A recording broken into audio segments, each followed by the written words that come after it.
Now to the breaking news in the Troopergate story today. As we reported earlier, the McCain campaign has announced, as of tonight, that Governor Sarah Palin will not talk to investigators looking into her firing of Alaska Public Safety Commissioner Walt Monaghan.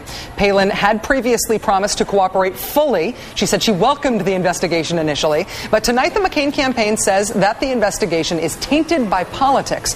They claim that Democrats in Alaska have taken control of the investigation for political purposes. This, even though last week a bipartisan group of lawmakers, including 2 Democrats and 3 Republicans, issued 13 subpoenas, including one for the first dude, Todd Palin. In a few minutes, Walt Monaghan will be joining us live from Alaska for his comment on this. But first, joining us now is David Korn of Mother Jones Magazine. David, thanks for being here. Good to be with you, Rachel. So Sarah Palin gave indications that she would cooperate with this investigation very early on. Now she's saying she will not meet with investigators. What has changed? Well, she gave more than an indication. She promised she would, and it was part of her whole pitch that she was running an open and transparent government in Alaska, unlike those previous governments that dealt with all the good old boys and the inside back smoke-filled or salmon-filled rooms, whatever they have up there. And so, what happened was that on Friday, as you noted, a bipartisan committee of the Alaska State Legislature voted 13 subpoenas. Now, you noted that there were 3 Republican members of the panel and 2 Democrats. I think the vote was a 3-2 split, with 1 Republican legislator joining with 2 Democrats. The interesting thing was that was a Republican legislator who comes from the Wasilla district, where Sarah Palin comes from. So, if there's a problem here, maybe she has a problem with her old fellow Republicans down in Wasilla. But by and large, what I found striking today was Sarah Palin was out on the stump, not alongside John McCain, but saying exactly the same things that he was saying about wanting to reform Wall Street and make it more open and accountable and transparent. And the same day, the McCain campaign is saying, well, she's not going to cooperate with an attempt in Alaska to get some openness and transparency into the whole Troopergate scandal. David, it is a tried-and-true political tactic. It's even a tried-and-true criminal defense tactic to try to discredit any investigation, discredit any persecution as a means of trying to evade their clutches.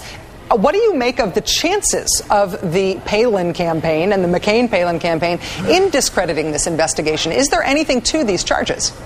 Well, I don't know what the charges are. Walt Monaghan, who you say will be on later, has told others that that Palin's account is wrong, and that there's email evidence and evidence from other eyewitnesses who talked to Todd and Sarah Palin that will back up his account of what happened here. I mean, what I find kind of I can't say the word funny here, is that we've just had 8 years of an administration in Washington where they routinely have ignored subpoenas. When Congress, just in the last few years, when it was in Democratic hands, has tried to question members of the Bush White House, Dick Cheney and others, they've said, no, we don't recognize your subpoenas. And it seems like Sarah Palin is doing the same thing now in Alaska. I don't know what type of showdown we're heading for, because her husband was indeed subpoenaed. So if they're saying we're not going to cooperate, does that mean they're not going to respect the subpoena issued by her own legislature? David, I will say I spent a lot of time reading as much background as I could on this investigation this weekend, because I feel like it's getting more and more interesting, and it's getting worse as it goes forward. And I felt like, as I was learning more about what's happened, I feel like the investigators, the people who are pursuing this in Alaska, have been sort of cutting her a lot of slack. They moved a deadline so it wouldn't be so close to the election in terms of when their report was going to come out. They decided not to subpoena Governor Palin. They said they would not ask for her testimony, even as they subpoenaed her husband. Have they been giving her a pass? Have they been relatively lenient on her thus far? And in retrospect now, does it look like that was a mistake? Well, it's what actually Congress did with Bush, too, here on a lot of issues. You try to deal with the aides first, and you show some degree of deference to the chief executive. I don't think there's anything wrong with that. At the end of the day, you have to decide whether to call that person in and figure out what sort of interviewing process to have. David Korn, I appreciate you joining us tonight. Thanks very much. My pleasure. David Korn of Mother Jones Magazine.